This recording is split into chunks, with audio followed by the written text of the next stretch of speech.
ఆంధ్రప్రదేశ్లో కరువు ముంచుకొచ్చేస్తుంది. నీటి ఎద్దడి నెలకొంటూ ఉంది. పంటలు పెట్టే పరిస్థితి లేకుండా పోయింది. ఈ పాటికి కనీసం 80 లక్షల ఎకరాల్లో ఖరీఫ్ సాగు మొదలవ్వాల్సిన చోట కనీసం పావల భాగం కూడా సాగయ్యే పరిస్థితులు కనిపించడం లేదు. ఇప్పుడు ఎవరైనా కనుక ఆ విత్తనాలు భూమిలో వేస్తున్న వాళ్ళు కూడా దేవుడే దిక్కి అని చెప్పి వేస్తూ ఉన్నారు. ఆ విత్తనాలు వేయాలన్నా కూడా వర్షం నీళ్లు లేని పరిస్థితి. ఈ క్రమంలో కరువు ముంచుకొచ్చేస్తుంది. చాలా మండలాలు కరువు కోరలో చిక్కుకుంటూ ఉన్నాయి. సాధారణ వర్షపాతంలో సగం కూడా నమోదు కావడం లేదు. ఏదో పైన కురుస్తున్న వర్షాల వల్ల వేరే రాష్ట్రాల్లో కొంతవరకు రాష్ట్రంలో జలాశయాలు నిండుతూ ఉన్నాయి.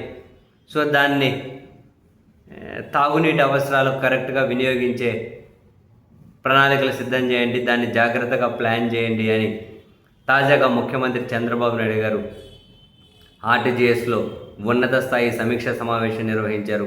ఎలా ముందుకెళ్ళాలి అని కొన్ని జాగ్రత్తల మీద ఆదేశాలు ఇచ్చుకుంటూ,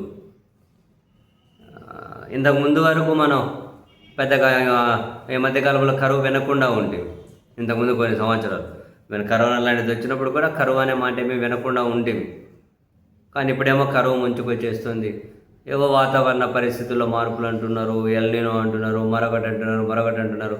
సరే, కారణాలు ఏదైనా కానీ అంటే అల్టిమేట్గా బాధితులు మాత్రం ప్రజలే మిగులుతారు కదా. పంటలు పెట్టకపోతే రాబోయే రోజుల్లో తిండి గింజలు ఎక్కడి నుంచి వస్తాయి? అవి రేట్లు పెరిగిపోతాయి.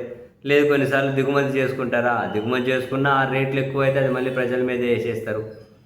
ఏ విధంగా అయినా పేద మధ్యతరగతి వర్గాలే బాధితులుగా మిగులుతారు. అందులో అనుమానం ఏముంది? కరువు ముంచుకొచ్చేస్తుంది. ఎక్కడా సరిగ్గా వర్షాలు కురవనే పరిస్థితి. నీళ్లు లేకుంటే సాగునీటికి తాగునీటికి ఏం చేస్తారు? పంటలు ఎట్లా పెడతారు? మనం పొద్దునే మాట్లాడుకున్నాం. రాయలసీమలో నీళ్ళ బిందెలు తీసుకొని రోడ్లు ఎక్కారు. రాయలసీమ కన్నీళ్ళు పెడుతూ ఉంది. చాలా చోట్ల ఇదే పరిస్థితే ఉంది.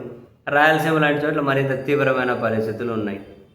సో మొత్తం మీద జాగ్రత్తగా ప్లాన్ చేయండి, దానికి సంబంధించి కార్యాచరణ సిద్ధం చేయండి అని అధికారులతో అయితే ముఖ్యమంత్రి ఒక ఉన్నత స్థాయి సమీక్ష సమావేశం నిర్వహించారు. ఏం చేస్తారో, ఎలాంటి పరిస్థితులు ఉంటాయో చూడాలి.